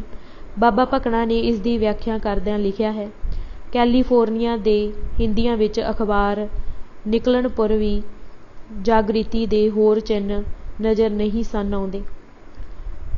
ਅਖਬਾਰ ਲੋਕਾਂ ਨੂੰ ਉਭਾਰ ਸਕਦਾ ਸੀ, ਪਰ ਕਰਨੀ ਦੇ ਪਏ ਪਾਉਣ ਅਤੇ ਜਥੇਬੰਦ ਕਰਨਾ ਅਖਬਾਰ ਦੀ ਸਮਰੱਥਾ ਤੋਂ ਬਾਹਰ ਸੀ। ਨਾ ਹੀ ਕਦੇ ਕਦਾਈਂ ਸ਼ਹਿਰ ਜਾਂ ਨਗਰ ਵਿੱਚ ਇਕੱਠ ਕਰ ਛੱਡਣ ਨਾਲ ਇਹ ਕੰਮ ਪੂਰਾ ਹੋ ਸਕਦਾ ਸੀ। ਬਾਬਾ ਜੀ ਦੀਆਂ ਇਹਨਾਂ ਸਤਰਾਂ ਵਿੱਚ ਬਹੁਤ ਡੂੰਘੇ ਅਰਥ ਛੁਪੇ ਹੋਏ ਹਨ। ਇਹ ਪੜ੍ਹੇ ਲਿਖੇ ਸ਼ਹਿਰੀਆਂ ਦੀ ਸੋਚ ਅਤੇ ਕਾਰਜਸ਼ੈਲੀ ਦੀ ਕਾਟਵੀਂ ਪੜਚੋਲ ਹੈ। ਜਿਹੜਾ ਵਰਗ ਲੋਕਾਂ ਨੂੰ ਕਰਨੀ ਦੇ ਪਹੇ ਪਾਉਣ ਤੇ ਜਥੇਬੰਦ ਕਰਨ ਦੇ ਕਾਰਜ ਬਾਰੇ ਦਿਲੋਂ ਗੰਭੀਰ ਅਤੇ ਸੁਹਿਰਦ ਨਹੀਂ, ਉਹ ਬਾਬਾ ਭਕਨਾ ਦੇ ਇਸ ਕਥਨ ਦੀ ਅਹਿਮੀਅਤ ਨਹੀਂ ਪਛਾਣ ਸਕਦਾ। ਪੜ੍ਹੇ ਲਿਖੇ ਸ਼ਹਿਰੀਆਂ ਦੇ ਮਨਾਂ ਅੰਦਰ ਇਹ ਧਾਰਨਾ ਪੱਕੀ ਵਸੀ ਹੋਈ ਸੀ ਕਿ ਪੜ੍ਹੇ ਲਿਖੇ ਬੰਦਿਆਂ ਦੀ ਸਹਾਇਤਾ ਤੋਂ ਬਿਨਾਂ ਭਾਰਤ ਆਜ਼ਾਦੀ ਪ੍ਰਾਪਤ ਨਹੀਂ ਕਰ ਸਕਦਾ। ਇਸ ਕਰਕੇ ਗਦਰ ਪਾਰਟੀ ਦਾ ਮੁੱਢ ਬੰਨ੍ਹਣ ਵੇਲੇ ਭਾਈ ਪਰਮਾਨੰਦ ਨੇ ਆਪਣੇ ਵਰਗ ਦੇ ਵਿਚਾਰਾਂ ਦੀ ਤਰਜਮਾਨੀ ਕਰਦੇ ਹੋਏ ਵੱਧ ਜ਼ੋਰ ਇਸ ਗੱਲ 'ਤੇ ਦਿੱਤਾ ਸੀ ਕਿ ਸਾਨੂੰ ਭਾਰਤ ਤੋਂ ਪੜ੍ਹੇ ਲਿਖੇ ਨੌਜਵਾਨ ਵਿਦਿਆਰਥੀਆਂ ਨੂੰ ਇੱਥੇ ਮੰਗਵਾਉਣ ਦੇ ਮੰਤਵ ਨਾਲ ਕੁਝ ਵਜ਼ੀਫੇ ਸ਼ੁਰੂ ਕਰਨੇ ਚਾਹੀਦੇ ਹਨ। ਪਰ ਬਾਬਾ ਭਕਨਾ ਅਤੇ ਹੋਰਨਾਂ ਨੇ ਇਸ ਤਜਵੀਜ਼ ਦੀ ਪ੍ਰੋੜਤਾ ਕਰਨ ਤੋਂ ਇਨਕਾਰ ਕਰ ਦਿੱਤਾ ਸੀ। ਨਿਸ਼ਾਨਾ ਅਤੇ ਸਾਧਨ, ਸਾਂਝ ਅਤੇ ਪਾੜੇ। ਸਰਸਰੀ ਨਜ਼ਰ ਨਾਲ ਦੇਖਿਆਂ ਦੋਵਾਂ ਵਰਗਾਂ ਵਿਚਕਾਰ ਨਿਸ਼ਾਨੇ ਦੀ ਜੋ ਸਾਂਝ ਦਿਖਦੀ ਸੀ, ਉਹ ਮੁਕੰਮਲ ਨਹੀਂ ਸੀ। ਦੋਵੇਂ ਬਸਤੀਵਾਦ ਦਾ ਵਿਰੋਧ ਕਰਦੇ ਸਨ, ਪਰ ਇਸ ਵਿਰੋਧ ਬਾਰੇ ਦੋਵਾਂ ਵਰਗਾਂ ਦਾ ਨਜ਼ਰੀਆ ਵੱਖੋ ਵੱਖ ਸੀ। ਸਿੱਖ ਗਦਰੀਆਂ ਵੱਲੋਂ ਬਸਤੀਵਾਦ ਦਾ ਵਿਰੋਧ ਕਿਸੇ ਸੌੜੀ ਰਾਜਸੀ ਵਿਚਾਰਧਾਰਾ ਜਾਂ ਰਾਜਸੀ ਸੁਆਰਥ ਵਿੱਚੋਂ ਨਹੀਂ, ਇਨਸਾਫ ਦੀ ਭਾਵਨਾ ਵਿੱਚੋਂ ਪੈਦਾ ਹੋਇਆ ਸੀ। ਇਹ ਬਰਾਬਰੀ ਅਤੇ ਜਮਹੂਰੀਅਤ ਦੀ ਸਪਿਰਿਟ ਦਾ, ਜਿਹੜੀ ਉਹਨਾਂ ਨੇ ਸਿੱਖੀ ਤੋਂ ਵਿਰਸੇ ਵਿੱਚ ਗ੍ਰਹਿਣ ਕੀਤੀ ਸੀ, ਸਮਕਾਲੀ ਦੌਰ ਅੰਦਰ ਠੋਸ ਰਾਜਸੀ ਇਜ਼ਹਾਰ ਸੀ। ਇਹ ਜ਼ੁਲਮ ਅਤੇ ਬੇਇਨਸਾਫੀ ਵਿਰੁੱਧ ਲੜਨ ਦੀ ਸਿੱਖ ਪਰੰਪਰਾ ਦਾ ਹੀ ਜਾਰੀ ਅਮਲ ਸੀ। ਦੂਜੇ ਬੰਨੇ ਪੜ੍ਹੇ ਲਿਖੇ ਉੱਚ ਜਾਤੀਏ ਹਿੰਦੂ ਵਰਗਾਂ ਵੱਲੋਂ ਬਸਤੀਵਾਦ ਦਾ ਵਿਰੋਧ ਇਨਸਾਫ ਦੀ ਭਾਵਨਾ ਵਿੱਚੋਂ ਨਹੀਂ, ਆਪਣੇ ਸੌੜੇ ਰਾਜਸੀ ਸੁਆਰਥ ਵਿੱਚੋਂ ਕੀਤਾ ਜਾ ਰਿਹਾ ਸੀ। ਇਸ ਵਰਗ ਕੋਲ ਜ਼ੁਲਮ ਅਤੇ ਬੇਇਨਸਾਫੀ ਵਿਰੁੱਧ ਲੜਨ ਦੀ ਆਪਣੀ ਕੋਈ ਪ੍ਰੇਰਨਾਮਈ ਵਿਰਾਸਤ ਨਹੀਂ। ਭਾਈ ਸੰਤੋਖ ਸਿੰਘ ਕਹਿੰਦੇ ਹਨ ਕਿ ਜ਼ੁਲਮ ਅਤੇ ਜ਼ਬਰ ਦਾ ਟਾਕਰਾ ਕਰਨ ਵਾਸਤੇ ਪਰਉਪਕਾਰੀ ਬਿਰਤੀ ਪਹਿਲੀ ਲੋੜੀਂਦੀ ਸ਼ਕਤੀ ਹੈ। ਜਿਸ ਵਰਗ ਨੇ ਸਦੀਆਂ ਤੱਕ ਮਨੁੱਖਤਾ ਦੇ ਵੱਡੇ ਹਿੱਸੇ ਨੂੰ ਮਨੁੱਖ ਸਮਝਣ ਤੋਂ ਹੀ ਇਨਕਾਰ ਕਰੀ ਰੱਖਿਆ ਅਤੇ ਇਹਨਾਂ ਦਲਿਤਾਂ ਵਰਗਾਂ ਉੱਤੇ ਨਿਰੰਤਰ ਹਜ਼ਾਰਾਂ ਸਾਲਾਂ ਤੱਕ ਅਣਮਨੁੱਖੀ ਅਤੇ ਵਹਿਸ਼ੀ ਜ਼ੁਲਮ ਢਾਏ, ਉਸ ਦੇ ਹਿਰਦੇ ਅੰਦਰ ਪਰਉਪਕਾਰੀ ਬਿਰਤੀ ਕਿਵੇਂ ਪਣਪ ਸਕਦੀ ਹੈ? ਇਸ ਬਿਰਤੀ ਦੀ ਅਣਹੋਂਦ ਵਿੱਚ ਜ਼ੁਲਮ ਅਤੇ ਬੇਇਨਸਾਫੀ ਵਿਰੁੱਧ ਉਸ ਦੇ ਭਾਵ ਕਿੰਨੇ ਵੀ ਸੱਚੇ ਸੁੱਚੇ ਹੋ ਸਕਦੇ ਹਨ। ਇਸ ਕਰਕੇ ਉੱਚ ਜਾਤੀਏ ਹਿੰਦੂ ਵਰਗਾਂ ਵੱਲੋਂ ਬਸਤੀਵਾਦ ਦੇ ਵਿਰੋਧ ਅੰਦਰ ਰਾਜਸੀ ਸੁਆਰਥ ਪ੍ਰਧਾਨ ਸੀ। ਇਹਨਾਂ ਦਾ ਮੁੱਖ ਸਰੋਕਾਰ ਰਾਜਸੀ ਸੱਤਾ ਹਾਸਿਲ ਕਰਨਾ ਅਤੇ ਇਸ ਦਾ ਆਪਣੇ ਸੌੜੇ ਧਾਰਮਿਕ, ਸੱਭਿਆਚਾਰਕ, ਆਰਥਿਕ ਅਤੇ ਰਾਜਸੀ ਹਿੱਤਾਂ ਲਈ ਇਸਤੇਮਾਲ ਕਰਨਾ ਸੀ। ਰਾਜ ਸੱਤਾ ਦੀ ਵਰਤੋਂ ਮਨੁੱਖੀ ਭਲਾਈ ਵਾਸਤੇ ਕਰਨਾ ਇਹਨਾਂ ਵਰਗਾਂ ਦੇ ਵਿਰਸੇ ਅਤੇ ਸੁਭਾਅ ਦਾ ਅੰਗ ਨਹੀਂ, ਪਰ ਇਹਨਾਂ ਵਰਗਾਂ ਨੇ ਆਪਣੇ ਕਪਟੀ ਚਰਿੱਤਰ ਅਨੁਸਾਰ ਇਸ ਰਾਜਸੀ ਸੁਆਰਥ ਨੂੰ ਰਾਸ਼ਟਰਵਾਦੀ ਵਿਚਾਰਧਾਰਾ ਦਾ ਮਨਮੋਹਕ ਜਾਮਾ ਪਹਿਨਾਇਆ। ਪ੍ਰਸ਼ਨ: ਜੇਕਰ ਤੁਹਾਡੇ ਇਸ ਨਿਰਣੇ ਨੂੰ ਕੋਈ ਜਾਣਾ ਹਿੰਦੂ ਵਿਰੋਧੀ ਤਅੱਸਬਾਂ ਦੀ ਪੈਦਾਇਸ਼ ਕਹਿੰਦਾ ਹੈ ਤਾਂ ਤੁਹਾਡਾ ਇਸ ਬਾਰੇ ਕੀ ਪ੍ਰਤੀਕਰਮ ਹੋਵੇਗਾ? ਉੱਤਰ: ਕਹਿਣ ਨੂੰ ਤਾਂ ਕੋਈ ਜੋ ਮਰਜ਼ੀ ਕਹਿ ਸਕਦਾ ਹੈ, ਪਰ ਤਰਕ ਬੜਾ ਸਪਸ਼ਟ ਹੈ ਕਿ ਜਾਤ ਪਾਤੀ ਵਿਚਾਰਧਾਰਾ ਅਤੇ ਇਨਸਾਫ ਦੀ ਭਾਵਨਾ ਦਾ ਸੁਮੇਲ ਹੋ ਸਕਦਾ ਹੈ। ਤੁਸੀਂ ਭਾਰਤੀ ਰਾਸ਼ਟਰਵਾਦ ਦੇ ਜਨਮ ਅਤੇ ਵਿਕਾਸ ਦੇ ਸਮੁੱਚੇ ਅਮਲ ਉੱਤੇ ਪੜਚੋਲਵੀਂ ਝਾਤੀ ਮਾਰ ਕੇ ਦੇਖੋ। ਰਾਸ਼ਟਰਵਾਦ ਦੇ ਮੋਢੀ ਬੰਗਾਲੀ ਚਿੰਤਕਾਂ ਤੇ ਸੁਧਾਰਕਾਂ ਅਤੇ ਉਹਨਾਂ ਦੇ ਵਾਰਸਾਂ ਵਿੱਚੋਂ ਕਿਸੇ ਨੇ ਵੀ ਜਾਤ ਪਾਤੀ ਪ੍ਰਬੰਧ ਅਤੇ ਵਰਨ ਭੇਦ ਦੀ ਵਿਚਾਰਧਾਰਾ ਨੂੰ ਸਪਸ਼ਟ ਰੂਪ ਵਿੱਚ ਰੱਦ ਨਹੀਂ ਸੀ ਕੀਤਾ। ਉਹਨਾਂ ਦਾ ਸੁਧਾਰਾਂ ਬਾਰੇ ਸੰਕਲਪ ਵਰਨ ਆਸ਼ਰਮ ਧਰਮ ਦੇ ਚੌਖਟੇ ਤੋਂ ਪਾਰ ਨਹੀਂ ਗਿਆ, ਇਸ ਦੀਆਂ ਘਿਰੀਆਂ ਅੰਦਰ ਹੀ ਘੁੰਮਦਾ ਰਿਹਾ। ਡਾਕਟਰ ਅੰਬੇਦਕਰ ਹਿੰਦੂ ਰਹਿਬਰਾਂ ਨੂੰ ਵੰਗਾਰਦਾ ਰਿਹਾ ਕਿ ਕੋਈ ਹਿੰਦੂ ਜਾਤ ਪਾਤੀ ਪ੍ਰਬੰਧ ਨੂੰ ਮਨਜ਼ੂਰੀ ਅਤੇ ਪਵਿੱਤਰਤਾ ਬਖਸ਼ਣ ਵਾਲੇ ਧਰਮ ਗ੍ਰੰਥਾਂ ਨੂੰ ਰੱਦ ਕੀਤੇ ਬਿਨਾਂ ਇਸ ਪਾਪ ਤੋਂ ਸੁਰਖਰੂ ਕਿਵੇਂ ਹੋ ਸਕਦਾ ਹੈ? ਹਿੰਦੂ ਰਹਿਬਰਾਂ ਕੋਲ ਇਸ ਦਾ ਨਾ ਉਸ ਵੇਲੇ ਕੋਈ ਉੱਤਰ ਸੀ ਨਾ ਅੱਜ ਹੈ। ਇਸ ਰੌਸ਼ਨੀ ਵਿੱਚ ਤੁਸੀਂ ਆਪ ਹੀ ਨਿਰਣਾ ਕਰ ਲਵੋ ਕਿ ਉੱਚ ਜਾਤੀਏ ਹਿੰਦੂ ਵਰਗਾਂ ਵੱਲੋਂ ਬਸਤੀਵਾਦ ਦਾ ਵਿਰੋਧ ਇਨਸਾਫ ਦੀ ਭਾਵਨਾ ਵਿੱਚੋਂ ਕੀਤਾ ਗਿਆ ਜਾਂ ਆਪਣੇ ਰਾਜਸੀ ਸਵਾਰਥ 'ਚੋਂ। ਜਰਾ ਡੂੰਘਾ ਉਤਰ ਕੇ ਸੋਚੋ ਕਿ ਉੱਚ ਜਾਤੀ ਹਿੰਦੂ ਵਰਗਾਂ ਵੱਲੋਂ ਵਿਦੇਸ਼ੀ ਰਾਜ ਦਾ ਵਿਰੋਧ ਕਰਨ ਦਾ ਤਰਕ ਯੁਕਤ ਆਧਾਰ ਕੀ ਸੀ?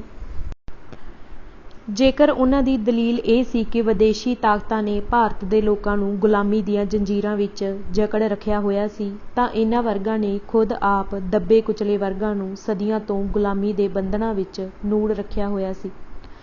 ਜੇਕਰ ਇਹਨਾਂ ਵਰਗਾਂ ਦੀ ਦਲੀਲ ਇਹੀ ਸੀ ਕਿ ਬਰਤਾਨਵੀ ਹਾਕਮ ਭਾਰਤ ਦੇ ਲੋਕਾਂ ਉੱਤੇ ਵਹਿਸ਼ੀ ਜ਼ੁਲਮ ਅਤੇ ਅਤਿਆਚਾਰ ਕਰ ਰਹੇ ਸਨ, ਤਾਂ ਇਹ ਵਰਗ ਖੁਦ ਦਲਿਤ ਵਰਗਾਂ ਨਾਲ ਕਿਹੜੀ ਘੱਟ ਗੁਜ਼ਾਰ ਰਹੇ ਸਨ।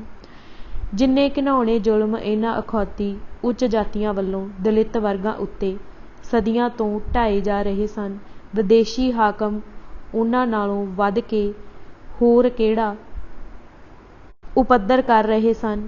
ਇਸ ਕਰਕੇ ਇਹ ਗੱਲ ਮੰਨਣੀ ਔਖੀ ਹੈ ਕਿ ਹਿੰਦੂ ਸਵਰਨ ਜਾਤੀਆਂ ਵੱਲੋਂ ਬਸਤੀਵਾਦ ਦਾ ਵਿਰੋਧ ਕਰਨ ਪਿੱਛੇ ਇਨਸਾਫ ਦੀ ਭਾਵਨਾ ਕੰਮ ਕਰਦੀ ਸੀ। ਇਸ ਵਿਰੋਧ ਦਾ ਆਧਾਰ ਅਸੂਲੀ ਘੱਟ ਨਸਲੀ ਵੱਧ ਸੀ। ਅੰਗਰੇਜ਼ਾਂ ਦਾ ਵਿਰੋਧ ਸਿਰਫ ਉਹਨਾਂ ਦੇ ਵਿਦੇਸ਼ੀ ਹੋਣ ਕਰਕੇ ਕੀਤਾ ਗਿਆ, ਬਾਕੀ ਹੋਰ ਕੋਈ ਵੱਡਾ ਰੌਲਾ ਨਹੀਂ ਸੀ। ਆਜ਼ਾਦੀ ਦੀ ਲੜਾਈ ਦੇ ਦੌਰਾਨ ਅਤੇ ਬਾਅਦ ਵਿੱਚ ਪ੍ਰਗਟ ਹੋਏ ਉਹਨਾਂ ਦੇ ਸਮੁੱਚੇ ਅਮਲ ਨੂੰ ਦੇਖ ਲਓ, ਕਿਤੇ ਵੀ ਇਨਸਾਫ, ਸੱਚਾਈ ਅਤੇ ਇਮਾਨਦਾਰੀ ਦੀ ਕੋਈ ਝਲਕ ਮਿਲਦੀ ਹੈ। ਯਥਾਰਥ ਨੂੰ ਤਸੱਬੁ ਕਹਿ ਕੇ ਇਸ ਤੋਂ ਸੁਰਖਰੂ ਨਹੀਂ ਹੋਇਆ ਜਾ ਸਕਦਾ। ਇਸ ਦੇ ਮੁਕਾਬਲੇ ਸਿੱਖਾਂ ਵੱਲੋਂ ਵਿਦੇਸ਼ੀ ਰਾਜ ਦਾ ਵਿਰੋਧ ਵਿਦੇਸ਼ੀ ਹੋਣ ਕਰਕੇ ਹੀ ਨਹੀਂ ਸੀ ਕੀਤਾ ਗਿਆ। ਬਾਬਾ ਸੋਹਣ ਸਿੰਘ ਭਕਨਾ ਦੇ ਹੇਠ ਲਿਖੇ ਕਥਨ ਤੋਂ ਸਪਸ਼ਟ ਹੁੰਦਾ ਹੈ ਕਿ ਉਹਨਾਂ ਦੇ ਸਰੋਕਾਰ ਕਿਤੇ ਵੱਡੇ ਅਤੇ ਪਵਿੱਤਰ ਸਨ। ਬਾਬਾ ਜੀ ਦੇ ਕਹਿਣ ਮੁਤਾਬਕ ਗੁਲਾਮੀ ਚਾਹੇ ਦੇਸ਼ ਵਾਸੀਆਂ ਦੀ ਠੋਸੀ ਹੋਵੇ ਚਾਹੇ ਵਿਦੇਸ਼ੀਆਂ ਦੀ, ਆਰਥਿਕ ਹੋਵੇ ਭਾਵੇਂ ਰਾਜਨੀਤਿਕ, ਅਤੇ ਚਾਹੇ ਭਾਵੇਂ ਧਰਮ ਦੀ ਆੜ ਵਿੱਚ ਸਮਾਜਿਕ ਊਚ ਨੀਚਤਾ ਜਾਂ ਗੁਲਾਮੀ ਪੈਦਾ ਕੀਤੀ ਜਾਵੇ, ਇਹ ਸਭ ਪਾਪਾਂ ਤੋਂ ਵੱਡਾ ਪਾਪ ਹੈ। ਬਾਬਾ ਜੀ ਨੇ ਕਿੰਨੀ ਸਾਫ਼ ਗੱਲ ਕੀਤੀ ਹੈ ਕਿ ਗੁਲਾਮੀ ਦੇਸ਼ੀ ਹੋਵੇ ਜਾਂ ਵਿਦੇਸ਼ੀ ਅਤੇ ਰਾਜਸੀ ਹੋਵੇ ਜਾਂ ਧਾਰਮਿਕ, ਇਨਸਾਫ ਦੇ ਨੁਕਤਾ ਨਜ਼ਰ ਤੋਂ ਇਸ ਦਾ ਇਕਸਾਰ ਵਿਰੋਧ ਕੀਤਾ ਜਾਣਾ ਚਾਹੀਦਾ ਹੈ। ਇਸ ਤਰ੍ਹਾਂ ਉਹਨਾਂ ਨੇ ਇੱਕ ਢੰਗ ਨਾਲ ਜਾਤ ਅਭਿਮਾਨੀਆਂ ਦੇ ਦੋਗਲੇਪਣ ਉੱਤੇ ਚੋਟ ਕੀਤੀ ਹੈ ਕਿ ਇੱਕ ਪਾਸੇ ਧਰਮ ਦੀ ਆੜ ਵਿੱਚ ਸਮਾਜਿਕ ਊਚ ਨੀਚਤਾ ਦੇ ਅਮਲ ਦੀ ਪ੍ਰੋੜਤਾ ਕਰਨੀ ਅਤੇ ਦੂਜੇ ਬੰਨੇ ਆਜ਼ਾਦੀ ਲਈ ਲੜਨ ਦਾ ਦੰਭ ਕਰਨਾ। ਬਾਬਾ ਭਕਨਾ ਨੇ ਇਸ ਦ੍ਰਿਸ਼ਟੀ ਤੋਂ ਗਾਂਧੀ ਵੱਲ ਪਹਿਲਾਂ ਦੱਖਣੀ ਅਫਰੀਕਾ ਵਿੱਚ ਬੋਅਰ ਯੁੱਧ ਦੇ ਦੌਰਾਨ ਅਤੇ ਫਿਰ ਪਹਿਲੀ ਸੰਸਾਰ ਜੰਗ ਦੇ ਦੌਰਾਨ ਬਰਤਾਨਵੀ ਸਾਮਰਾਜਵਾਦੀਆਂ ਦਾ ਪੱਖ ਪੂਰਨ ਦੇ ਪੈਂਤੜੇ ਨੂੰ ਬੇਅਸੂਲਾ ਕਿਹਾ ਹੈ।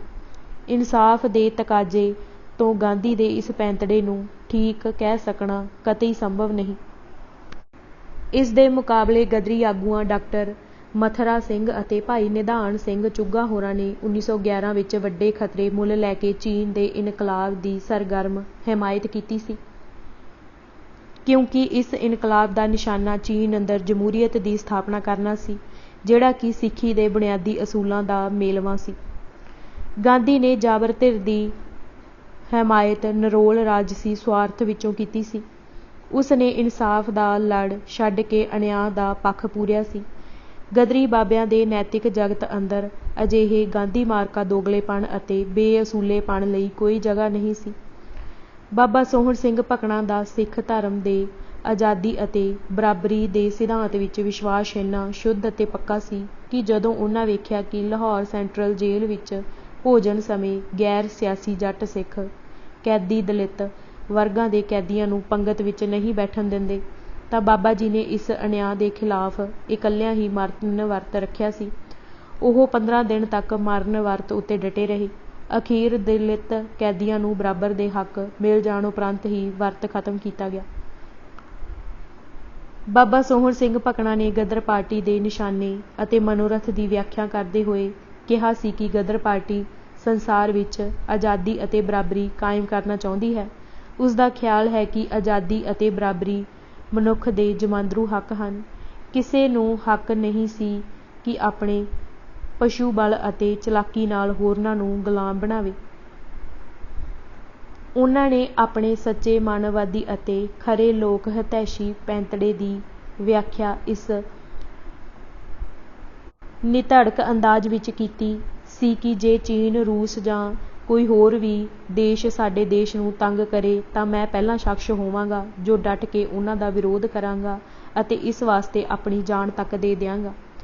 ਪਰ ਜੇ ਸਾਡਾ ਮੁਲਕ ਅਨਿਆਂ ਕਰੇ ਜਾਂ ਸਾਡੀ ਹਕੂਮਤ ਲੋਕ ਹਿੱਤਾਂ ਦੇ ਵਿਰੁੱਧ ਕੰਮ ਕਰੇ ਤਾਂ ਮੈਂ ਉਸ ਦੇ ਖਿਲਾਫ ਘੋਲ ਕਰਨੋਂ ਵੀ ਨਹੀਂ ਝਿਜਕਾਂਗਾ।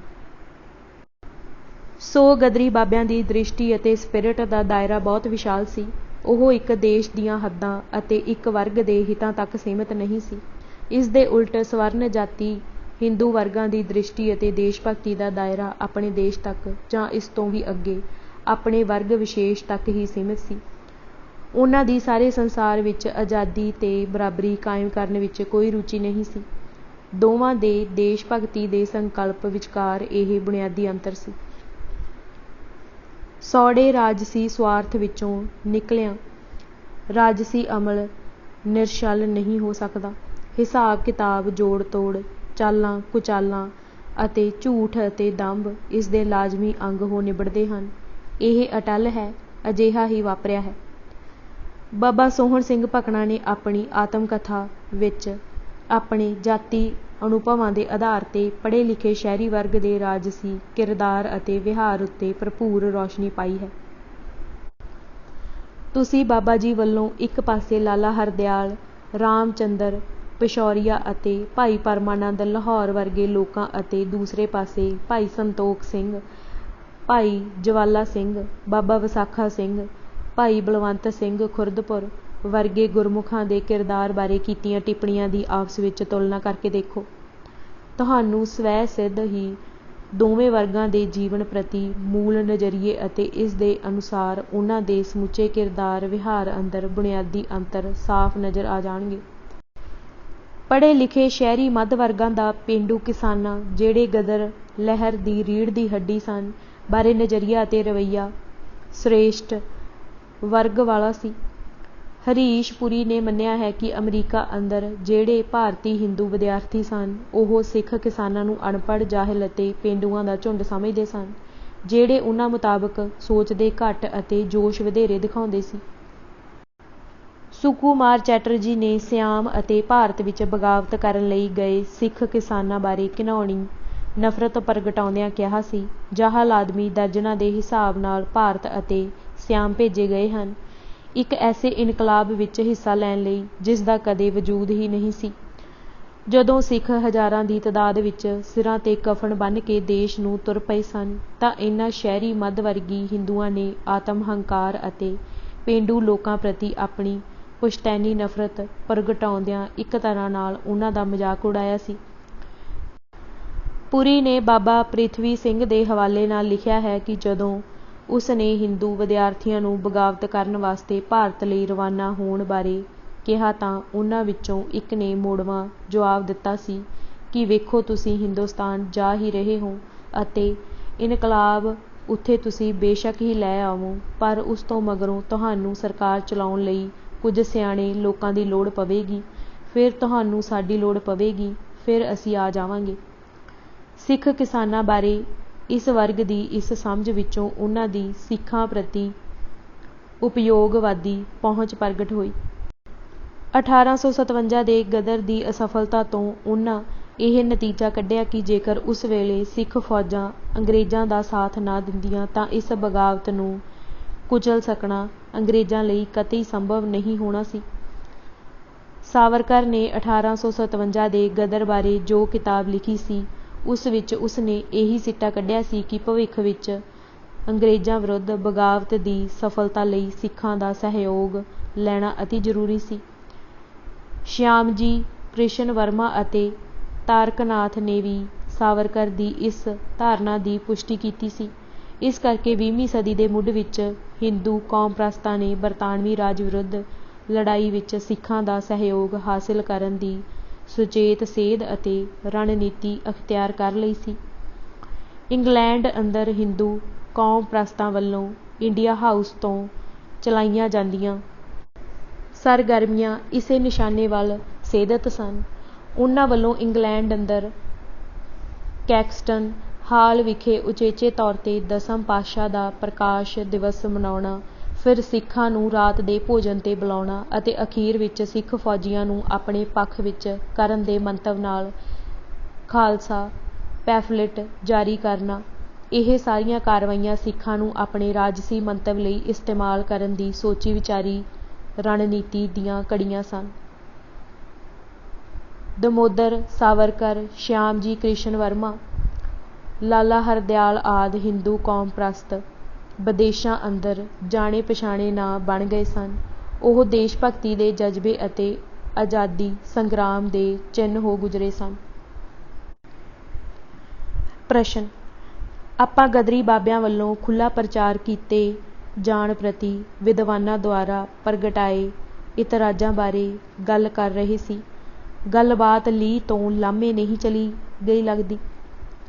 ਉੱਤਰ: ਨਹੀਂ, ਨੁਕਤੇ ਨੂੰ ਸਪਸ਼ਟ ਕਰਨ ਲਈ ਕਈ ਵਾਰ ਗੱਲਬਾਤ ਦਾ ਦਾਇਰਾ ਖੁੱਲ੍ਹਾ ਕਰਨਾ ਪੈ ਜਾਂਦਾ ਹੈ। ਦਾਇਰਾ ਜਿੰਨਾ ਮਰਜ਼ੀ ਚੌੜਾ ਹੋ ਜਾਵੇ, ਕੇਂਦਰ ਬਿੰਦੂ ਉਹੀ ਰਹਿੰਦਾ ਹੈ। ਜਿੰਨਾ ਚਿਰ ਅਸੀਂ ਗਦਰੀ ਬਾਬਿਆਂ ਵੱਲੋਂ ਖੁੱਲ੍ਹਾ ਪ੍ਰਚਾਰ ਕਰਨ ਪਿੱਛੇ ਕੰਮ ਕਰਦੇ ਨਜ਼ਰੀਏ ਨੂੰ ਨਹੀਂ ਪਛਾਣ ਲੈਂਦੇ, ਓਨਾ ਚਿਰ ਅਸੀਂ ਇਸ ਦੀ ਨੁਕਤਾਚੀਨੀ ਦਾ ਠੀਕ ਹਿਸਾਬ ਕਿਤਾਬ ਨਹੀਂ ਲਾ ਸਕਦੇ। ਇੱਥੇ ਸਮਝਣ ਵਾਲੀ ਅਹਿਮ ਗੱਲ ਇਹ ਹੈ ਕਿ ਸਿੱਖ ਗਦਰੀ ਬਾਬਿਆਂ ਅਤੇ ਪੜ੍ਹੇ ਲਿਖੇ ਸ਼ਹਿਰੀ ਬਾਬੂਆਂ ਦੀ ਬੁਨਿਆਦੀ ਮਸਲਿਆਂ ਬਾਰੇ ਸਮਝ ਵਿਚਕਾਰ ਮਤਭੇਦ ਮਾਮੂਲੀ ਜਾਂ ਸਤਹੀ ਨਹੀਂ ਸਨ। ਇਹ ਬਹੁਤ ਬੁਨਿਆਦੀ ਅਤੇ ਡੂੰਘੇ ਸਨ।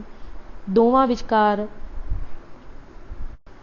ਵਿਚਾਰਾਂ ਦਾ ਪਾੜਾ ਕੇਵਲ ਜਥੇਬੰਦੀ ਦੀ ਬਣਤਰ ਤੇ ਕੰਮ ਕਰਨ ਦੇ ਢੰਗਾਂ ਜਾਂ ਲਹਿਰ ਦੀ ਬੁਨਿਆਦੀ ਮਾਰਗਸੇਧ ਅਤੇ ਰਣਨੀਤੀ ਤੱਕ ਹੀ ਸੀਮਿਤ ਨਹੀਂ ਸੀ। ਦੋਵਾਂ ਦਾ ਜੀਵਨ ਬਾਰੇ ਦ੍ਰਿਸ਼ਟੀਕੋਣ ਅਤੇ ਸਦਾਚਾਰਕ ਕਦਰ ਪ੍ਰਬੰਧ ਮੂਲੋਂ ਹੀ ਵੱਖਰਾ ਵੱਖਰਾ ਸੀ। ਚੱਲ ਰਹੇ ਪ੍ਰਸੰਗ ਵਿੱਚ ਇਹ ਗੱਲ ਸਮਝਣੀ ਬੇਹੱਦ ਅਹਿਮ ਅਤੇ ਜ਼ਰੂਰੀ ਹੈ ਕਿ ਦੋਵਾਂ ਵਰਗਾਂ ਦਾ ਹਿੰਸਾ ਬਾਰੇ ਨਜ਼ਰੀਆ ਬਹੁਤਾ ਹੀ ਅਲੱਗ-ਅਲੱਗ ਸੀ। ਗਦਰ ਲਹਿਰ ਦੀ ਇਤਿਹਾਸਕਾਰੀ ਦਾ ਸੱਚ ਅਤੇ ਕੱਚ ਪਰਖਣ ਲਈ ਅਤੇ ਅਣਮਤੀਆਂ ਦੀ ਸਮਝ ਅੰਦਰਲੇ ਬੁਨਿਆਦੀ ਕੱਜ ਨੂੰ ਪਛਾਣਨ ਲਈ ਇਹ ਸਾਰੀਆਂ ਗੱਲਾਂ ਜਾਣਨੀਆਂ ਜ਼ਰੂਰੀ ਹਨ। ਅਨਾਰਕਿਜ਼ਮ ਅਤੇ ਬੰਗਾਲੀ ਕ੍ਰਾਂਤੀਕਾਰੀ। ਬੰਗਾਲ ਅੰਦਰਲੇ ਕ੍ਰਾਂਤੀਕਾਰੀਆਂ ਦੀ ਮੁੱਖ ਟੇਕ ਪੜ੍ਹੇ ਲਿਖੇ ਨੌਜਵਾਨ ਵਰਗ ਉੱਤੇ ਸੀ। ਉਹਨਾਂ ਦੀ ਰਣਨੀਤੀ ਅੰਦਰ ਅਨਪੜ੍ਹ ਪੇਂਡੂ ਜਨਤਾ ਦੀ ਬਹੁਤੀ ਅਹਿਮੀਅਤ ਨਹੀਂ ਸੀ। ਇਸ ਕਰਕੇ ਉਹਨਾਂ ਨੇ ਪੇਂਡੂ ਕਿਸਾਨਾਂ ਨੂੰ ਜਥੇਬੰਦ ਕਰਨ ਵੱਲ ਕੋਈ ਤਵੱਜੋ ਨਹੀਂ ਦਿੱਤੀ ਸੀ। ਅਸਲ ਵਿੱਚ ਉਹ ਸਾਰੇ ਆਪ ਵੀ ਪੜ੍ਹੇ ਲਿਖੇ ਮੱਧ ਵਰਗ ਵਿੱਚੋਂ ਸਨ। ਉਹਨਾਂ ਦੀ ਸੋਚ ਉੱਤੇ ਇਸ ਵਰਗ ਦੀ ਵਿਚਾਰਧਾਰਾ ਦਾ ਗੂੜ੍ਹਾ ਰੰਗ ਚੜ੍ਹਿਆ ਹੋਇਆ ਸੀ। ਇਸ ਕਰਕੇ ਉਹ ਪੇਂਡੂ ਲੋਕਾਂ ਦੀ ਇਨਕਲਾਬੀ ਯੋਗਤਾ ਵਿੱਚ ਬਹੁਤਾ ਭਰੋਸਾ ਨਹੀਂ ਰੱਖਦੇ ਸਨ। ਗਦਰੀਆਂ ਨਾਲੋਂ ਉਹਨਾਂ ਦਾ ਇਹ ਅਹਿਮ ਵਿਚਾਰਧਾਰਕ ਵਖਰੇਵਾਂ ਸੀ। ਅੰਗਰੇਜ਼ੀ ਰਾਜ ਦਾ ਤਖ਼ਤਾ ਪਲਟਾਉਣ ਲਈ ਉਹਨਾਂ ਦੀ ਯੁੱਧ ਨੀਤੀ ਵਿੱਚ ਜਨਤਕ ਲਾਮਬੰਦੀ ਨਾਲੋਂ ਕੁਝ ਕੁ ਚੁਣਵੀਆਂ ਦਲੇਰਾਨਾ ਅਤੇ ਨਾਟਕੀ ਰਾਜਸੀ ਕਾਰਵਾਈਆਂ ਕੇਂਦਰੀ ਅਹਿਮੀਅਤ ਰੱਖਦੀਆਂ ਸਨ। ਉਹ ਕੁਝ ਮਿਸਾਲੀ ਹਥਿਆਰਬੰਦ ਕਾਰਨਾਮਿਆਂ ਦੇ ਜ਼ਰੀਏ ਦੁਸ਼ਮਣ ਦੀਆਂ ਸਫ਼ਾਂ ਅੰਦਰ ਦਹਿਸ਼ਤ ਦਾ ਮਾਹੌਲ ਪੈਦਾ ਕਰਨ ਅਤੇ ਇਸ ਢੰਗ ਨਾਲ ਉਸਦੇ ਹੌਸਲੇ ਪਸਤ ਕਰਨ ਦੀ ਸੋਚ ਰੱਖਦੇ ਸਨ। ਹਿੰਸਾ ਬਾਰੇ ਇਸ ਮਤ ਦੀ ਮੂਲ ਜੜ ਪੱਛਮੀ ਯੂਰਪ ਵਿੱਚ ਲੱਗੀ ਹੋਈ ਸੀ, ਜਿਸ ਦੀ ਤੰਦ ਆਧੁਨਿਕ ਵਿਗਿਆਨਿਕ ਸੰਸਾਰ ਨਜ਼ਰੀਏ ਨਾਲ ਜੁੜੀ ਹੋਈ ਸੀ।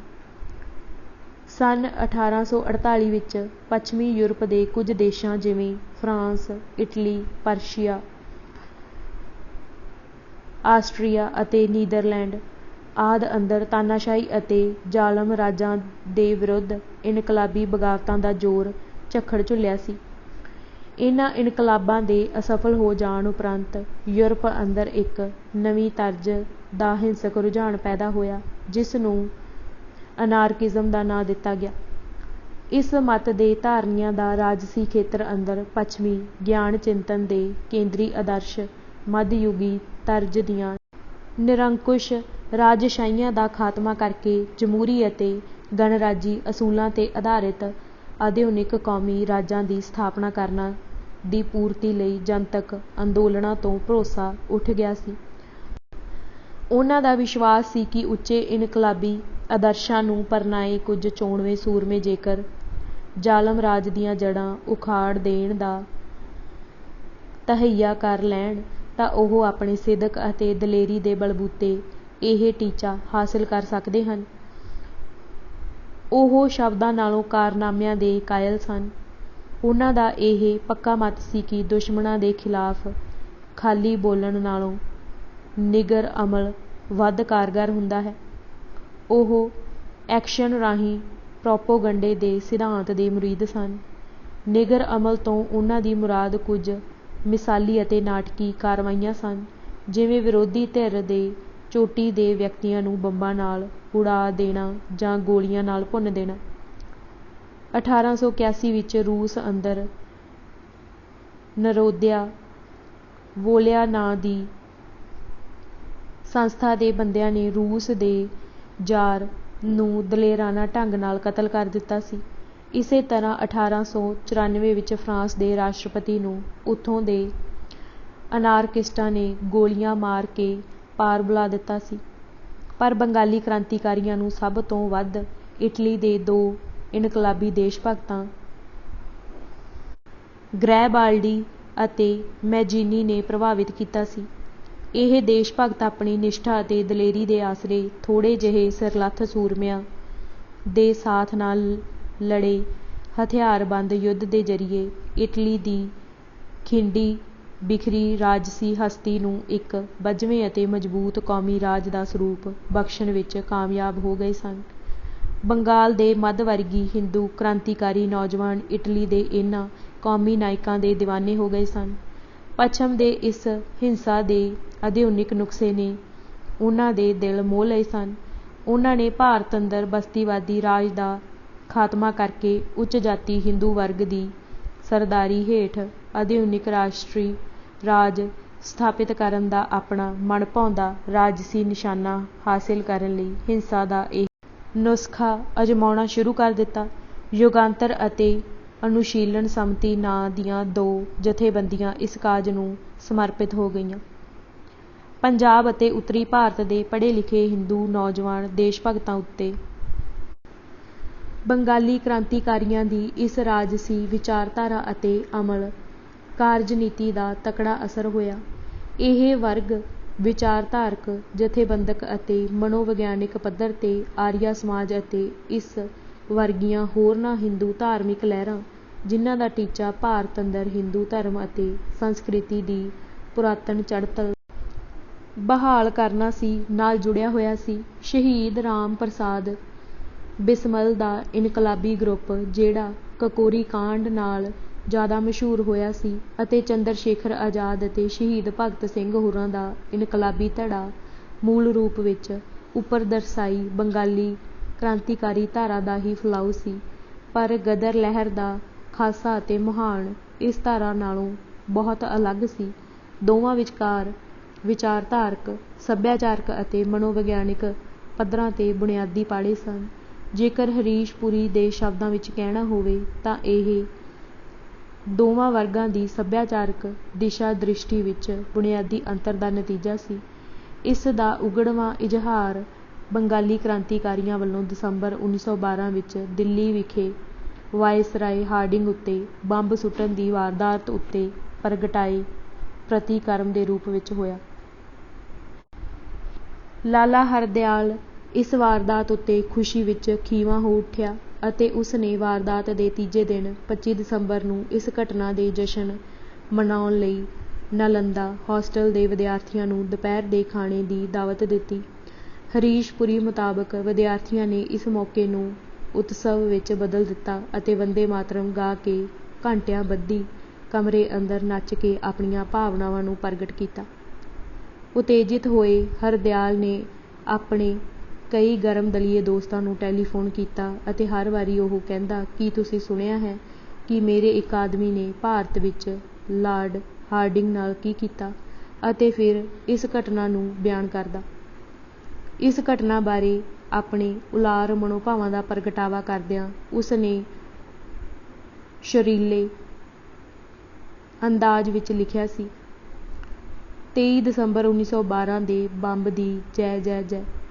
ਉਸ ਨੇ ਉਤੇਜਿਤ ਹੋ ਕੇ ਲਿਖਿਆ ਕਿ ਇਸ ਨੇ ਸਾਨੂੰ ਨੀਂਦ ਚੋਂ ਜਗਾ ਦਿੱਤਾ। ਸਾਡੀਆਂ ਬੰਦ ਹੋ ਰਹੀਆਂ ਅੱਖਾਂ ਅੱਗੇ ਇਸ ਨੇ ਝੁੰਧਿਆ ਦੇਣ ਵਾਲੀ ਲਸ਼ਕੋਰ ਮਾਰੀ। ਇਸ ਨੇ ਮਾਯੂਸੀ ਅਤੇ ਗਮ ਦੇ ਦਰਮਿਆਨ ਖੁਸ਼ੀ ਅਤੇ ਆਸ ਦੀ ਚਰਨਾਹਟ ਛੇੜ ਦਿੱਤੀ ਹੈ। ਇਹ ਸਾਡਾ ਪੁਨਰ ਜੀਵਿਤ ਹੋਣਾ ਹੈ। ਹਰੀਸ਼ ਪੁਰੀ ਨੇ ਇਸ ਉੱਤੇ ਟਿੱਪਣੀ ਕਰਦਿਆਂ ਠੀਕ ਕਿਹਾ ਹੈ ਕਿ ਪ੍ਰਤੱਖ ਤੌਰ 'ਤੇ ਇਹ ਅਮਲ ਰਾਹੀਂ ਪ੍ਰਚਾਰ ਦੇ ਰਾਜਕਤਾਵਾਦੀ ਸਿਧਾਂਤ ਦੀ ਗੂੰਜ ਸੀ। ਲਾਲਾ ਹਰਦਿਆਲ ਦਾ ਬੰਬ ਦੇ ਫ਼ਲਸਫ਼ੇ ਵਿੱਚ ਬੇਹੱਦ ਗੂੜ੍ਹਾ ਵਿਸ਼ਵਾਸ ਸੀ। ਉਸ ਦੀ ਧਾਰਨਾ ਸੀ ਕਿ ਇਹ ਬੰਬ ਹੀ ਹੈ ਜਿਹੜਾ ਸਰਕਾਰ ਨੂੰ ਡਰਾ ਕੇ ਲੋਕਾਂ ਦੇ ਹੱਕ ਮੰਨਣ ਲਈ ਮਜਬੂਰ ਕਰ ਦਿੰਦਾ ਹੈ। ਮੁੱਖ ਗੱਲ ਸਰਕਾਰ ਨੂੰ ਡਰਾਉਣਾ ਹੈ। ਅੱਜ ਅਸੀਂ ਗ਼ਦਰੀ ਬਾਬੇ ਕੌਣ ਸਨ ਕਿਤਾਬ ਦੇ 192 ਪੰਨੇ ਪੜ੍ਹ ਚੁੱਕੇ ਹਾਂ। ਬਾਕੀ ਦੀ ਕਿਤਾਬ ਅਸੀਂ ਅਗਲੇ ਭਾਗ ਵਿੱਚ ਪੜ੍ਹਾਂਗੇ। ਵਾਹਿਗੁਰੂ ਜੀ ਕਾ ਖਾਲਸਾ, ਵਾਹਿਗੁਰੂ ਜੀ ਕੀ ਫਤਿਹ।